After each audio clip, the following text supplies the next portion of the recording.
Hey guys, welcome to Z's Comics Reviews, Episode 7, Volume 2. We have a stacked show. So much things came out today. The most comics that we have ever reviewed. Is it?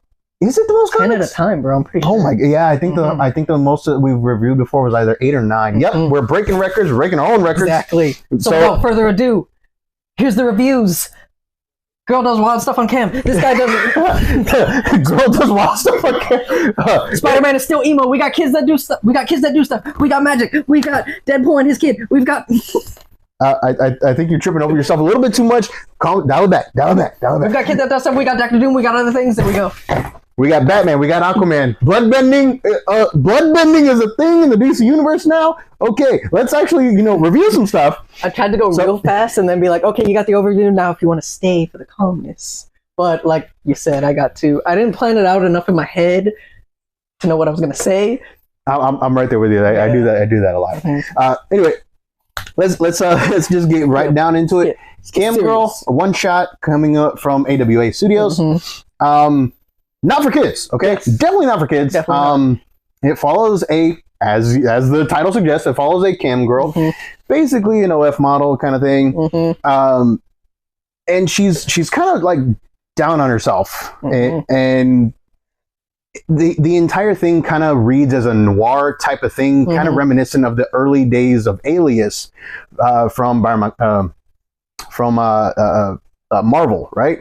And the artwork actually kind of reminds me of it as well.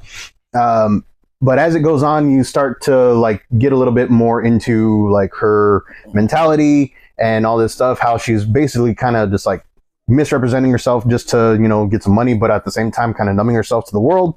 And then it takes a Perfect Blue type of thing. And if you don't know Perfect Blue, basically it is about stalking and eventually, finding your comeuppance. But the girl in question is actually, she's knows a thing or two. She's pretty smart, and she ends up turning the tables on her stalker. Yes. Like, honestly, to me, I don't think. I don't even want to.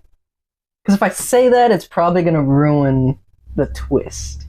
So, because there's a certain movie that it made me think of that has a pretty famous actor now, a once rapper turned actor in his early days that it reminded me of, but I don't really want to say like the movie because then that's kind of gonna. Oh, are you talking about Marky Mark? Yeah. Okay. So yes, kind of yes. So that's why I said the twist is why I'm not saying his real name. Okay, the twist is why I'm not saying his real name. If you know who Marky Mark is, you may know what movie that we're talking about, and then hey, now you can read this. And you're like, oh, I totally see it, especially the design. Yes, but it does deal with some pretty heavy stuff. Get serious. Get some like seriously adult themes in here. So definitely, I suggest picking it up if you're a fan of like those 90s sexy, thrillers kind of stuff, noir type, noir type of story. I liked it. I gave it a very positive 3 out of 5. So I can give it a 3 out of 5 too, just because okay, it was done well, the story was good, the art is pretty nice. Just the graphicness, just not my cup of tea. The graphicness of it isn't really, my bag. You know what I mean? Yeah. Like personally, I wouldn't really want to recommend it, but as far as like grading on comic book wise, speaking as a story as everything else, it is good. I just now have a new understanding of what yellow fever is. Oh my gosh! He was so innocent until about an hour and a half ago when he read it. Like there's a portion in there where she mentions that about someone having yellow fever, and she's like, but he's got slight yellow fever, but it's okay. And me reading it, I'm all like, that's not okay. That could be death. That could be death right there. But then I was told that means something else. So yeah, that was my like McLovin moment where someone says he's gonna cut his heart out, and McLovin's all like, you don't have the steady hands or the technology to pull off that kind of procedure, so instead I was all like, but that's not okay, you need to save him, you need to look into that. Yeah, it's so yeah, like if you're a fan of those types of stories, I highly recommend it. But like I said, gave it a 3 out of 5. Mhm. Honestly, I'm not really all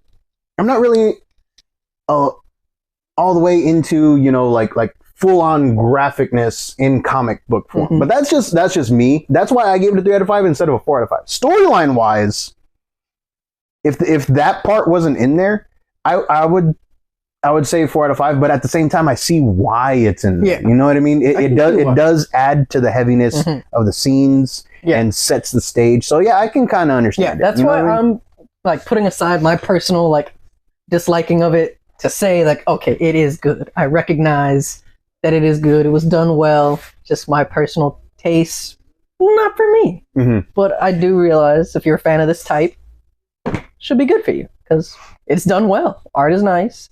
The story is good. Mhm. It does what it So does. definitely pick it up. Cam Girl, one shot on sale now from AWA Studios. Mhm. Moving on to Amazing Spider-Man number 67. Amazing Spider-Man. Mm-hmm. Our guy is still emo. The end.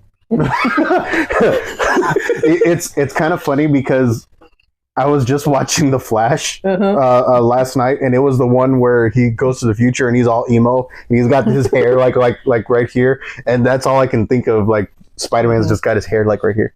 You see, it's kind of a funny segue from this to this because it opens up with so the last issue ended with him going to Black Cat for help because he is he's espresso depresso and Espresso depresso. Wow. that's Okay. like something that I heard a long time ago from a friend, and ever since I heard it, I was all like, "That is funny. I'm sticking with that." So, yeah, it ends with him. The last issue ended with him going to Black Cat for some help, and it opens up with him waking up in her bed. So it's kind of funny that we went from Dang it, this Felicia. to this. As far as what goes on or what happened, we don't really know because, as Peter puts it, none of them wanted to talk about it. And as Peter said, for the first time, he was happy with the fact that they weren't going to talk about it. But the next, like this whole issue, Dang. I know, right? Pete's turning into a hit it and quit it kind of He's guy. just, Not cool, bro. Not cool. Whip it and whip it. Whip it and whip it. Mm-hmm. No, that sounds like they're still doing stuff. It does. Anyway, back to Yeah, the review. but anyway. We got a lot to get through, man. But yes, anyways, so this issue, for the most part, is the intro of the X-Men into this story with the team of Cyclops, Juggernaut, Magic, and a few others that I can't really remember their names. But since Peter is like, he's given up, they come in to like act as in place of the champions. Especially since Juggernaut is all like, he's been sensing it. He's like, hey, the children of the guy that gives me my stuff are doing some stuff, and I don't like this, and so I'm trying to turn over a new leaf here. So they get involved. You've got Doctor Strange kind of telling him why he did what he did to get this pact going in the first place, but doesn't really go into any details there. So that's like, okay. Felt kind of like a waste of a few pages to me because he goes in saying like, I'm going to tell you why I did everything. I'm going to tell you the backstory to all this. But you don't really hear any of that because then it goes from him and Peter to the fight. And you're like, oh, okay. I guess we'll find out later what that is. They're doing the anime and manga thing where they're like, okay, I'm going to tell you, and then bam, the fight, and then during the fight, flashbacks to when he was telling him. Is that what's going to happen? You don't even, maybe, because you don't even hear. The fight happens, fight finishes, and then at the end of it, Doctor Strange, and then like a few bits later, Doctor Strange is all like, okay, I'm done telling you things. I must leave. And it's like, bruh, I didn't hear any of it. So, yeah. But They're I still really like dragging it. out this 8 deaths thing. For real, bro. We got like, it ends at issue 70. This is 67, right? Yeah. 67. So we got 68, then 68 deaths, and 69. So at least 4 more issues that we're doing right now.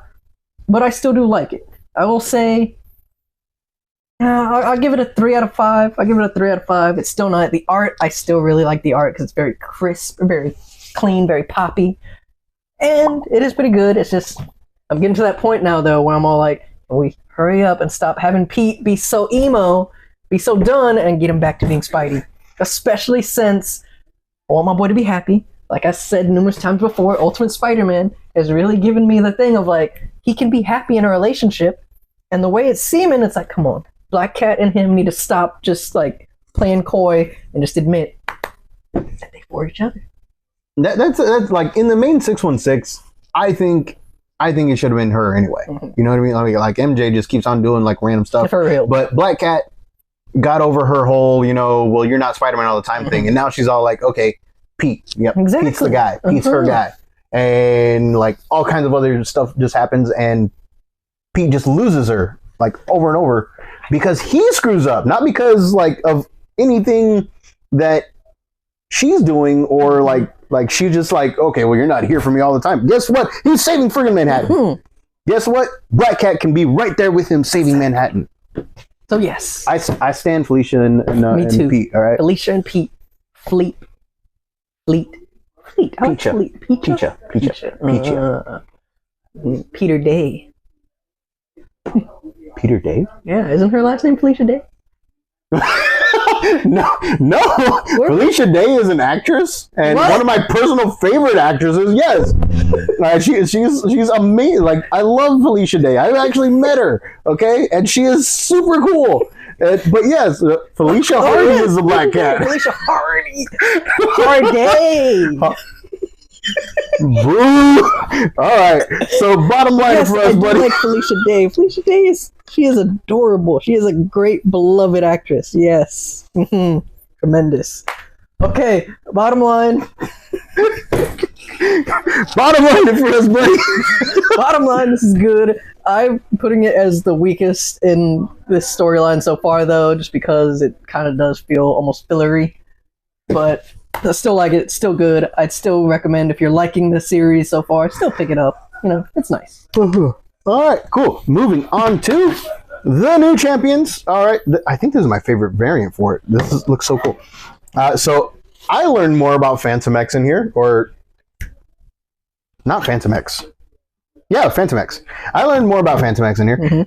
Apparently, she is a Ghost Rider that uses roller skates, which is kind of cool. But anyway, I'm going to tell you guys right off the bat, it 3 out of 5, but a very positive 3 out of 5. Where yes. I'm probably going to review number 3 as well, because like we don't really keep with stuff unless we think that it's good enough to keep with. So this one right here, new champions, number 2, 3 out of 5. Already telling you that. It starts up exactly where the first one left off. Zombie swamp action. All the accidentally summoned new champions are coming in, and they're just like wrecking shop on these Vikings, these undead Vikings. And at one point, all of them are trying to figure out like how to work with each other a little bit better. And you have like Kid Moon Knight or whatever his name is, Moon Squire is like, okay, he's shouting out the playbook, right? And then you have oh man, I can't remember their names because there's so many in here. All right, the only ones I remember are Amaranth, which made her debut in the Scarlet Witch series. You get more backstory in the Scarlet Witch series on her. Turns out she is basically a anti-magic type of person, right? Like that's her ability. Those are her powers. She's like very anti-magic, and she is able to like dispel a bunch of stuff. Well, during this whole thing, she's basically dispelling all of these whatever curses on all of these zombie Viking things, and they're all like, "Okay, awesome, great, do that about 50 times more." But they just keep on coming. They just keep on coming. It's never ending. And throughout the entire thing, more people are being summoned. So you get Phantom X, you get Gold Tiger, which Gold Tiger is like she is a teenager from Wakanda, and she is able to seemingly turn things into gold, including water. And so she uses that to like trap things, and she's like, okay, no, I don't need help. I'm cool. And she just starts wrecking shop. I am excited for where this goes because Hellrune, a new character from the Jessica Jones Spider-Woman series, founding a member of the new champions. Her ability is the one that accidentally summoned all of these people, not just her team, but all these other things. You got Kid Juggernaut. You got this one guy who may or may not have some sort of Iron Fist ability while also being a Hulk. She calls herself Hulkette, and she is able to use her chi same way Iron Fist does, but she looks like a Hulk. And it could be like a combination of the Ultimate one, because the Ultimate one kind of Ultimate one kind of has that going on. Yeah, and then you have The reason to slap it. Deadpool Boy. The reason to Deadpool slap Boy. this comment. So yeah, you have like Deadpool Boy or Boy Deadpool. I can't remember. It was Deadpool. It was Deadpool Boy, right? Deadpool Boy. He pops up and he's straight up fourth wall, everything fourth wall break. His first line in here is, "What up, first appearance, yo, slab it," and he just like. Kind of. All right. I'm not gonna take my advice from a two-dimensional figure. Why not? Give me 7 reasons why not. Money, money, money, money, money, money, and money.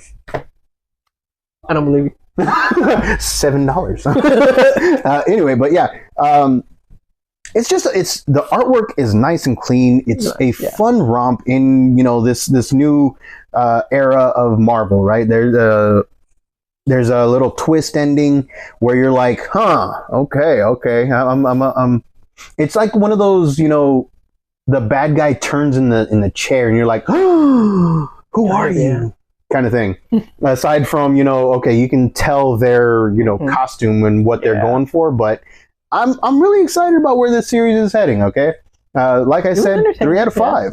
3 out of 5. What about you? What do you think? I give it a 3 out of 5 too. I skipped the first one. I didn't really read the first one.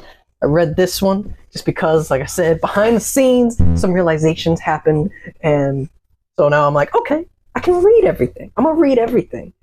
So I came in kind of half in, but it's so nice, very good. I liked it. I like the quips that just kids. It's very like Ninja Turtle-y almost. Honestly, man, it reminds me so much of the original Young Avengers series. I love it. Have you not read it yet? I've never read. Dude, I'm gonna try to remember tomorrow. I'm gonna bring it and you can borrow them. Okay. Hey. But yeah, 3 out of 5. Definitely pick it up. I highly recommend this one. Moving on to Magic number. Oh shit. Magic number dose. Magic number 2. So it opens up a little bit after where the first one ended. But they're in Tokyo because apparently Magic's ability is to, teleport and use stepping discs. And that's her mutant ability. So they're in Tokyo planning their, magical comeback or magical revenge or whatever in a cat cafe. And I love it. It's so weird and random. And you have a cat just trying to get all the glyphs and stuff and the notes. It's just a weird little this is a weird little detail that is just it made me laugh. It made me really laugh. I did not notice what kind of cafe they were in. I just knew they were in a cafe. No, like if you look at the panels, I think on the second page you'll see a cat trying to get all of their stuff, and they're like, please stop. But yeah, the artwork's still great. Storyline is basically magic revenge for the mutants and demons trying to take over mutants, trying to gain enough power in order to, I guess, affect the above world. I don't know. Magic is still there. She's trying to get a hold on her dark child persona or possession. A lot of internal struggles, confronting her demons, possibly even breaking the heart of a lovely little waitress. She got hit on, someone tried to shoot their shot. And she fumbled it. All right, she fumbled. Hey, but she was taken along for the journey as well, though. So, no, she left. She left. She ran away. I thought they took her with her because wasn't she the one that told him about the band? Oh yeah, no. She took. So Magic took her. Yeah, she ran away. Yeah, she ran away because Darkchild popped out, and they're like, "Oh my God, she's a monster." I forgot about that. Yeah. Very understandable because grotesque and crazy looking. But yeah, so the beauty within. That is true. But yeah, this one right here, it's still really, really good. And at the end, the only reason I'm giving it a 4 out of 5 is because of how it ended. It does have a pretty big ending. And I think it's the first official appearance of this new villain, but also it gives me massive Castlevania vibes. I can see. Yeah, I can see it.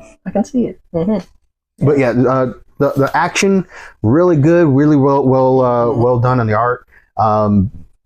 up until the fight, it's fun. It's funny. Just random stuff. And like once the fight gets going, bam, it gets going. It gets a little sad because, you know, you kind of figure out, well, they're just using the bodies. And yeah, it gets pretty messed up towards the end. But yeah, I give it about 4 out of 5. I'm gonna give it it's gonna be the first one where I'm gonna give it a positive 3 out of 5. I can understand why. I can understand why. I'm not mad about it. I'm not mad about it. But yeah, I can understand why. So, bottom line, we definitely recommend picking up Magic number 2. Okay, and as you can see, Mark Brooks on the Disneyfication variants for several titles throughout this week. All right, moving on to Deadpool number 11. I know we just reviewed Deadpool last week. But that was because Diamonds like combined 2 of my orders into one last week. Wonky delivery times.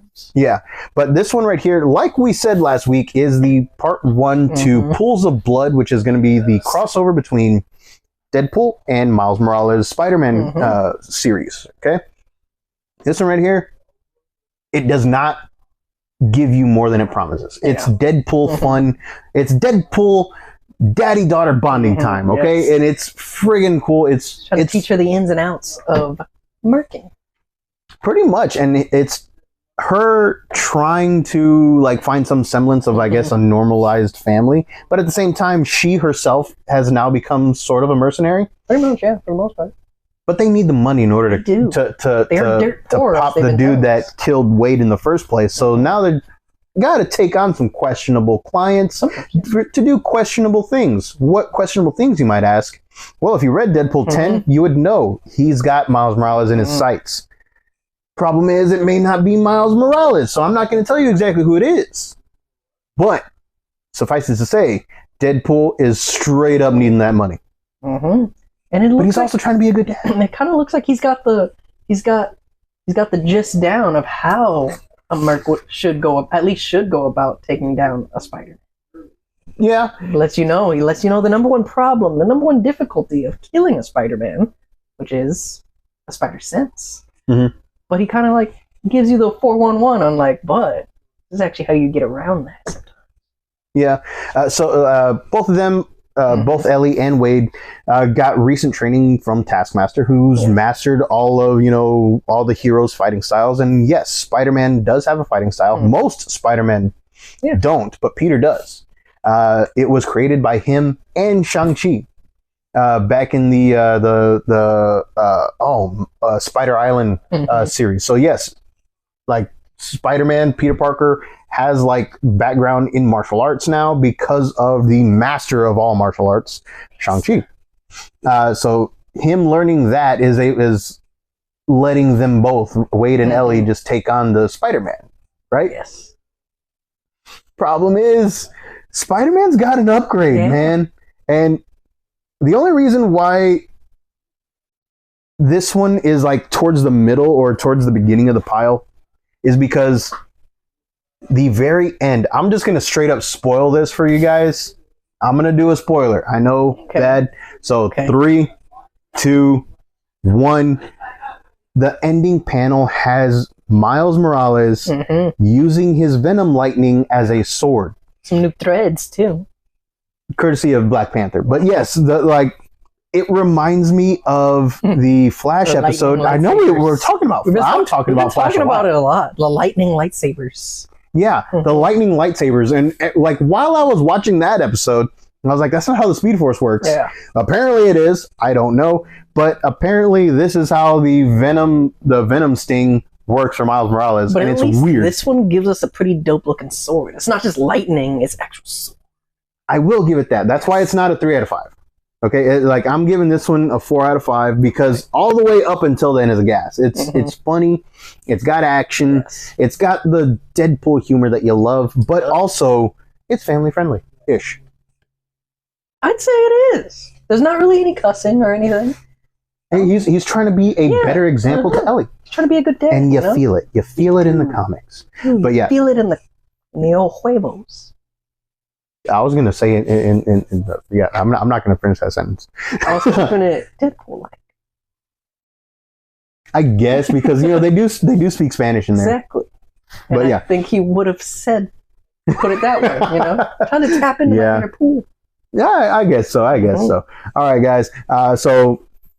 Bottom line, 4 out of 5. Definitely pick up Yes. Deadpool number 11. Worth it. I'm super excited to see where this series leads because of how the little cliffhanger that left on. So we'll be reviewing Miles Morales 30 and then the rest of this series. I think it's just a 4-part series. That's not bad. It is not. All right, moving on. To the Ghost Spider. Spider-Gwen, The Ghost Spider. So I think aside from... Oh, wait, I think we missed number 10, number 9, right? We've missed a few issues. There have been a few where because of the shipment issues, they arrived late. And so by the time we got them in, did read them, but we just forgot to include them on a video.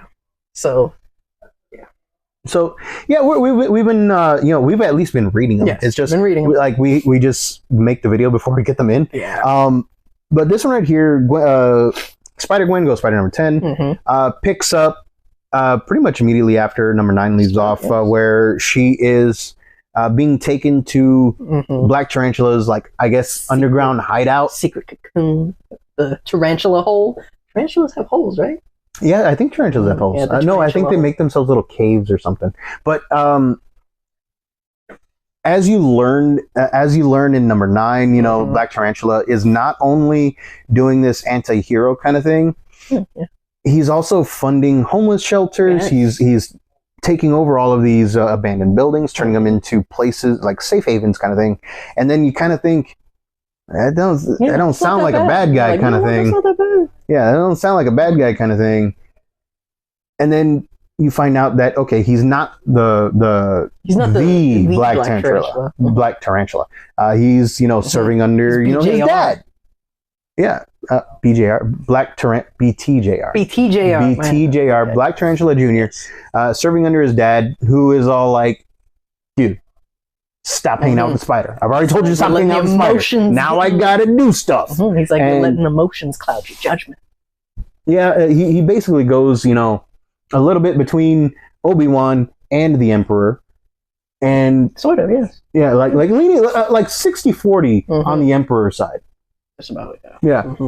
Because I find it disconcerting how much I agree with the villain in this one. You know what I mean? But that's just me. He's doing some cool stuff. He's doing some good stuff, and then you find out the capital M word is part of it. Yeah. But the capital M word to the bad people, and you're like, am I pro murder? Because how big of a degree of bad is this guy that is getting? See, they haven't shown. They haven't shown. And even then, I'll be like, man, this comic is this is a weird comic to make me question my own morality. Make me question the morality.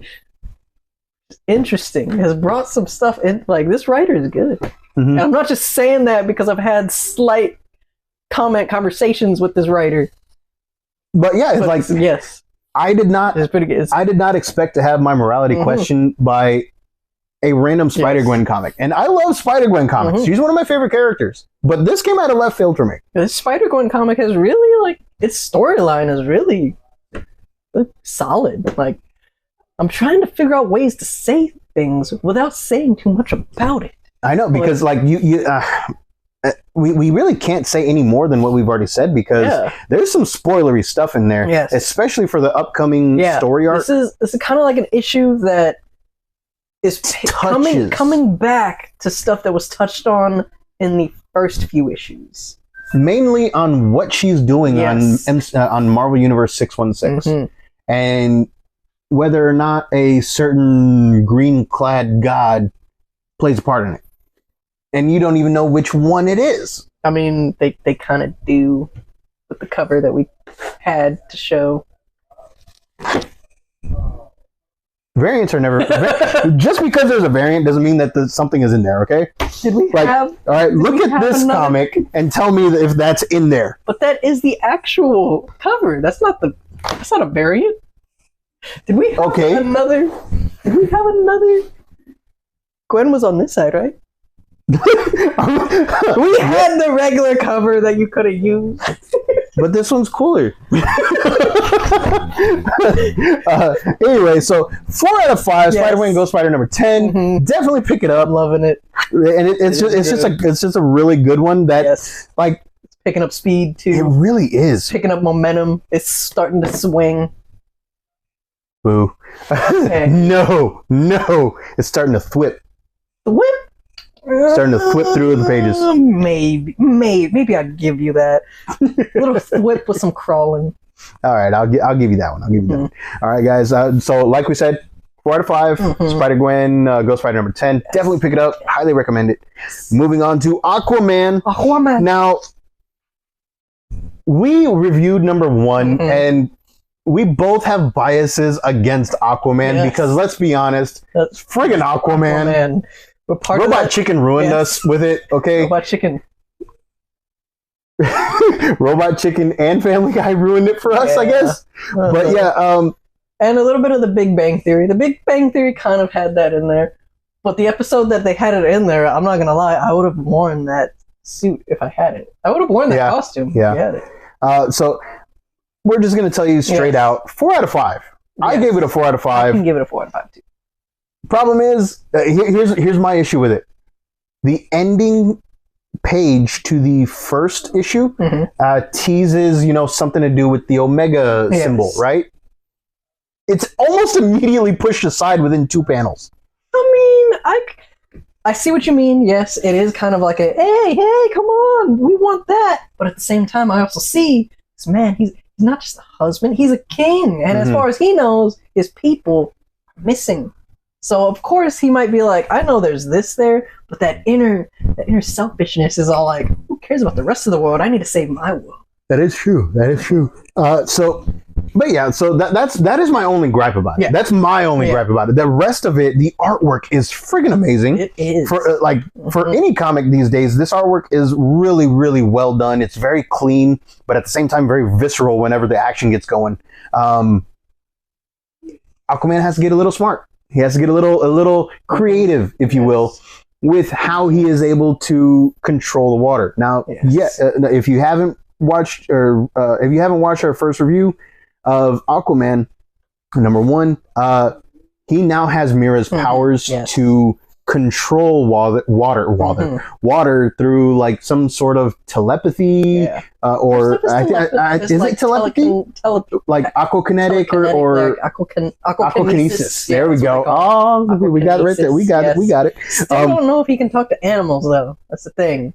So I'm still confused on that because in the first one they do get the sea creatures helping them, but you don't know who got the sea creatures to come. And you still. I thought it was Mira. I thought they switched powers. I don't know.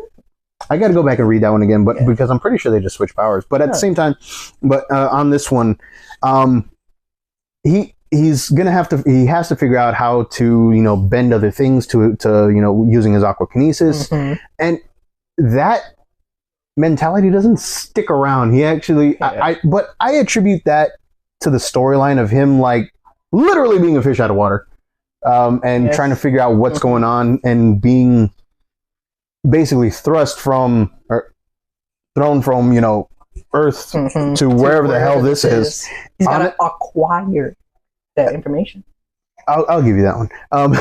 But it kind of reminds me a little bit of like John Carter of Mars. Ooh, yes. Kind of, like did you get that vibe from it? Did you get that vibe from it a little bit? I can, now that you've mentioned it. I can, especially because it is kind of like a deserty place almost. Yes, and water is a huge thing on here. So you get introduced to a new villain. I think it's a new villain. To where they want the water. They want water no matter what you do. Basically, they got Elizabeth Bathroy's setup going on in there with vines. Yeah, the easiest way. Well, from what she was saying, from what this villain was saying, the pretty much only way of getting water in this is through the water that creatures carry in them, which is the blood. Exactly. All right. So, and I'm gonna go ahead and spoil this one as well because you won't really like we can talk it up all day, but 5 words are going to make you want to read this. Okay, sorry, I had to count it in my head. Fine. Okay, let's see. 5 words are going to make you want to read this. Count them okay, correctly. We'll find out. Okay.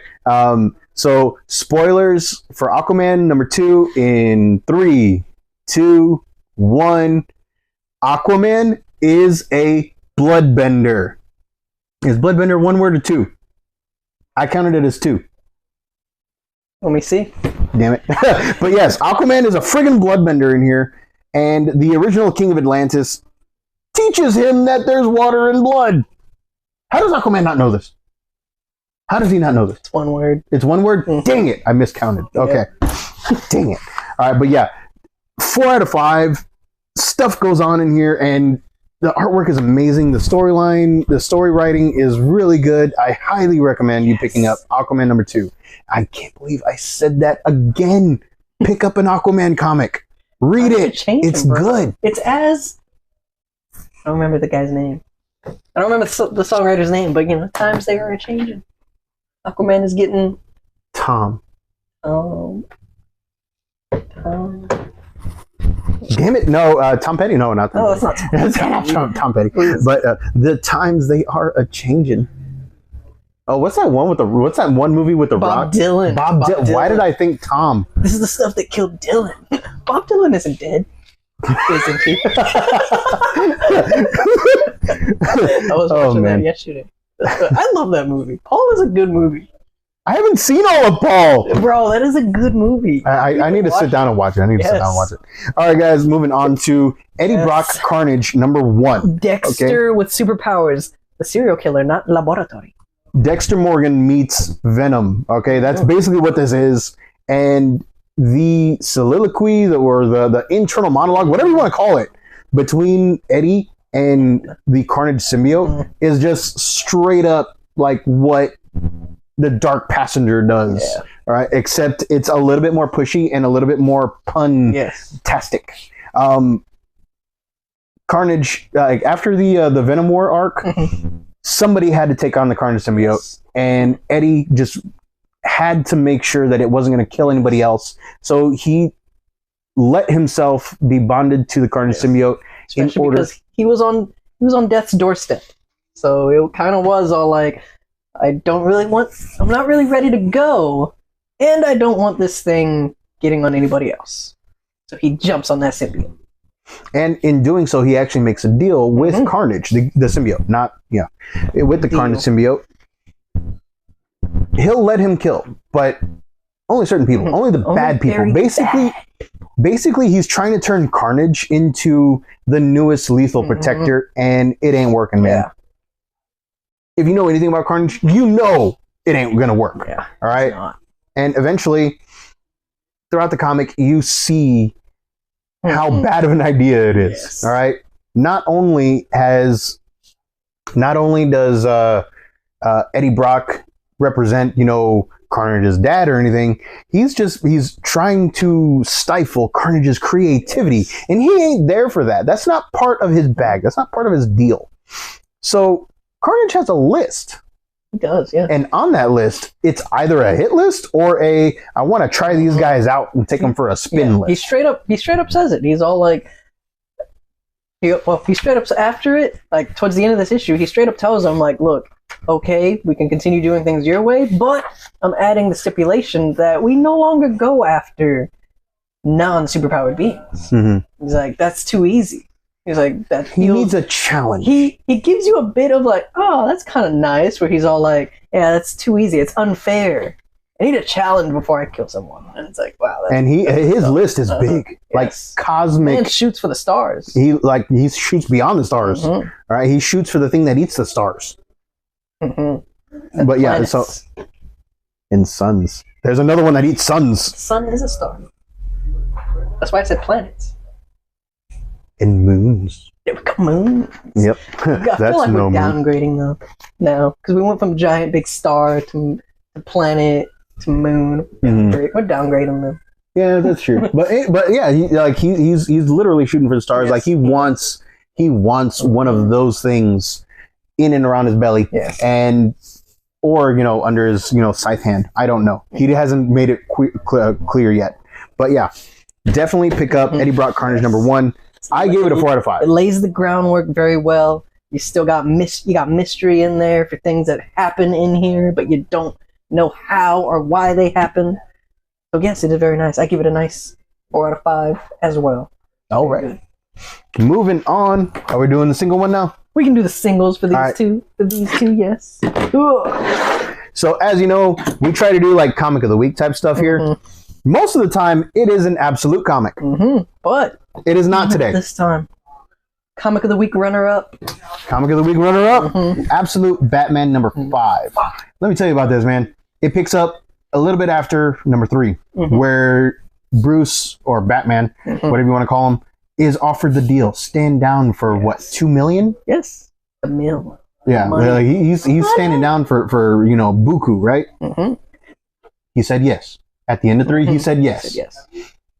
And we were left wondering for 2 months, did he really say yes? And I gotta say, man, I was surprised. He said yes. But he said yes. Batman lies. Batman lies. Yes. But he did take the money. He did take the money. And he spent it on something pretty good. Honestly, it reminded me of Joker from Dark Knight. Yeah, just about. So he takes his money, and he just straight up burns it in front, or almost in front of the Black Mask. He gets it, and throughout the entire thing, he's kind of getting his ass kicked. Oh, he does. Yeah, he gets like he gets dropped off. He gets dropped off a building. He's straight Spartan kicked off. Oh Leonidist off. Oh yeah. So this one right here, the artwork gets back to the Nick Dragotta artwork. Yes. I'm telling you, #4 was flashback art. Yeah, that's true. Keep it kind of grainy. That is true. But yeah, this one right here, artwork back to the awesomeness of Nick Dragotta. The writing, top notch. All right, you get little snippets here and there of Gordon's interaction with Bruce as a wee lad, as a kid, and then you also get interactions between Gordon and his mom. Maybe something kind of there, like they're old friends, kind of thing, but you also see how Gordon is straight up trying to see the good in Gotham, trying to do the best for Gotham, and it's just like everything's just falling apart around him, and he's just trying to move forward, trying to get back to where he needs to be. Get some riffs between the Batman and Alfred as well. Oh yeah, man. Somehow Batman was able to convince Alfred to help him out for a little bit, and rather than keep on with the status quo that we all know from the originals, from like Earth Prime or whatever you want to call it, the original version of the comics, Alfred just straight up says, "You're crazy. I'm out. Peace." And yeah, he just Batman is just trying to goad everybody into being better than they are. He believes in the city. He believes in the good of the Gothamites. Yes. Towards the end of the comic, you may think that he's misplaced in his faith. You know what I mean? He leaves off on a pretty big cliffhanger to where okay, we're right here. We're right here, and then bam, right there. All right, we're shooting up. We're falling off the edge of the cliff. Next one is supposed to be the last one in the zoo storyline. So originally, I thought it was issue run. Yeah, originally it was supposed to be 5 issues, but I guess the flashback issue took the place of one of them. Maybe. But it's kind of weird because in here when you open it up, it says Zoo Part 5. Yeah. So I'm thinking they just okay, well, I guess we'll add another one. Kind of reminds me of the Punisher, the original series, where okay, we're gonna do 4 issues. Or crap. Maybe it could be a Part 5, but maybe they're doing kind of like how the Titans show was oh yeah, they had they ended season 1 where they ended it because they were also kind of you know what, this other part seems like a whole different thing or whatever. maybe they were like, okay, part 5, but the 6th issue kind of seems like it ties in a little bit better with this one, so they extended it to 6 issues, maybe. Maybe that could be what happened, but I think what happened was more in line with the Punisher series, the original one, where like around issue 3, they were like, "Wait, this isn't going to fit in 5 issues or in 4 issues. We gotta make another one," because they label it until issue 4 as a 4-part issue or 4-part series, and then issue 4 came out, bam, 5-part series, and everybody was like, "Oh my gosh, there's another one!" And so yeah, I think that's what's going on here. Maybe maybe they forgot to add number 4. Like maybe they shoehorned in number 4 before it was supposed to be there. You know what I mean? Maybe. But yeah, definitely 5 out of 5. Pick up Absolute Batman number 5. I'm telling you to pick it up. Yes. Now, comic of the week: One World Under Doom. Okay, Yes. One World Under Doom by Ryan North and artwork by RB Silva. Dude, this thing is friggin' great. Now, this is the type of comic where I would, use it to question my morality. I would expect it for me to be made to question my morality, okay? Yes. Kind of like how Civil War was way back in the day with the Patriot Act going on and all that stuff. This one right here opens up and Doom is just flexing his muscle, okay? Yes. In the storyline wise, for 6 months, Dr. Doom's been Sorcerer Supreme. He's reigned supreme. But he's been quiet. Only appearing here and there to talk to, Storm or the Avengers to maybe get a soundboard off. But in here, he hasn't been doing anything on a global scale. That changes. He basically announced, and this isn't a spoiler, this is part of the synapses. The descriptions. He takes over the world. Doom rules the world. Yes. That is what this is, and he has made 2 laws.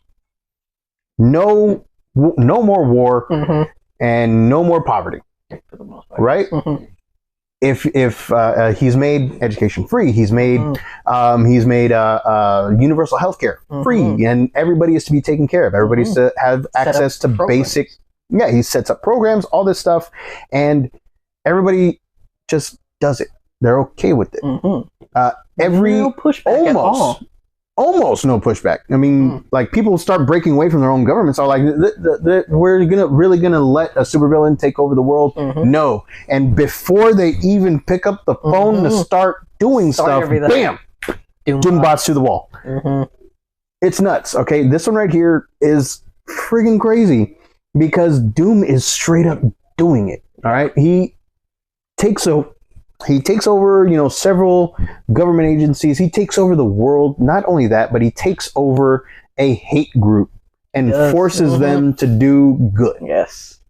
I'm saying the most vile Marvel villain group there is, just because of how they work. Their origins. Yes, the Nazis. Yeah. So, when he does that, the Avengers basically just see red. Yeah.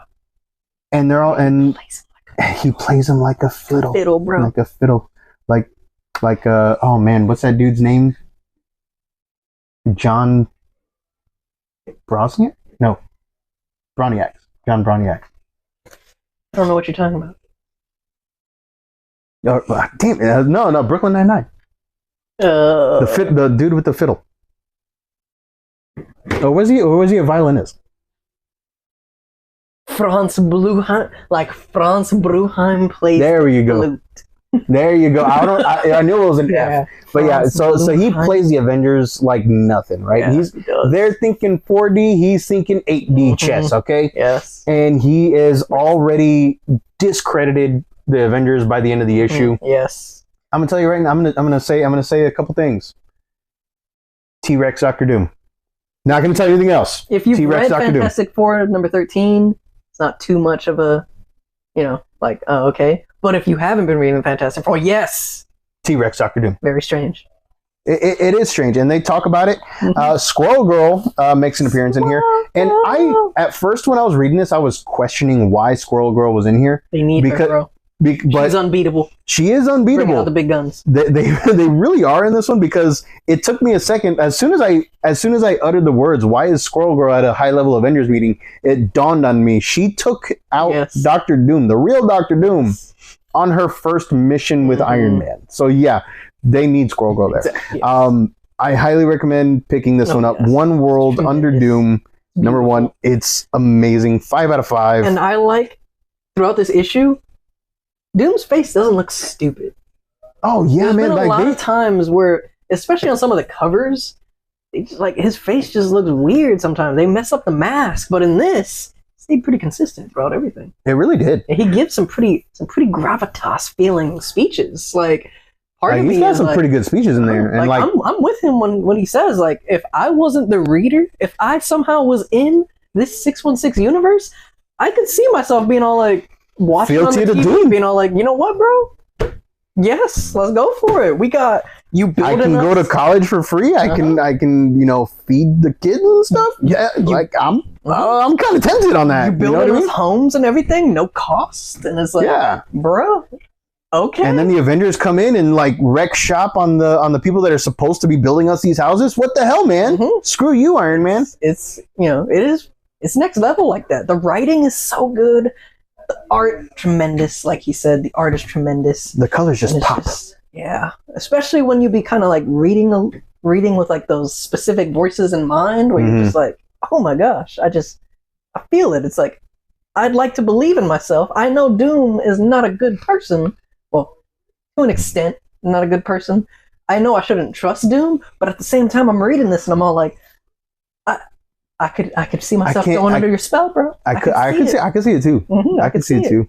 But yeah, bottom line, 5. Yes, we're giving we're giving One World Under Doom a 5 out of 5. He pulls you definitely pick it up. Gravitas, with his magic, with his like Jedi mind tricks, almost. Dude, are they Jedi mind tricks? They can't find any magic things going on there. And then the only time that they found a Doombot was when he like wanted them to. So yeah, definitely pick it up. 5 out of 5. I am looking forward to this series. I might be trying to review almost every tie-in on this one because it's pretty good. I got some more coming in next week. It does seem like it's going to be a very good one. Good entwined story. Especially with this on the back here. Like, take a look at this. Oh, that I think he might have gotten his body back in Immortal Thor. Maybe this is what we're thinking about, because like I was telling him earlier, there's two issues. Well, I mean this, and then in Spider-Man, where our boy, our spiritual Sorcerer Supreme, turns has his body physical. back. And it's like, bro, when did this happen? But I guess we could find out. I didn't have like a little asterisk in there, like the Fantastic Four? Not that I saw. Not that I saw. All right. So we reviewed quite a bit of things today. 10. Wow, we broke our own record. So pretty much be the longest comic review video we've ever done. Probably. But yeah, look at that cover. This is cover A. Yes. It's freaking cool. Like, you guys want to see the covers? Dude, bring out the T-Rex one. I think I have one left. They have so many cool covers on here. I'm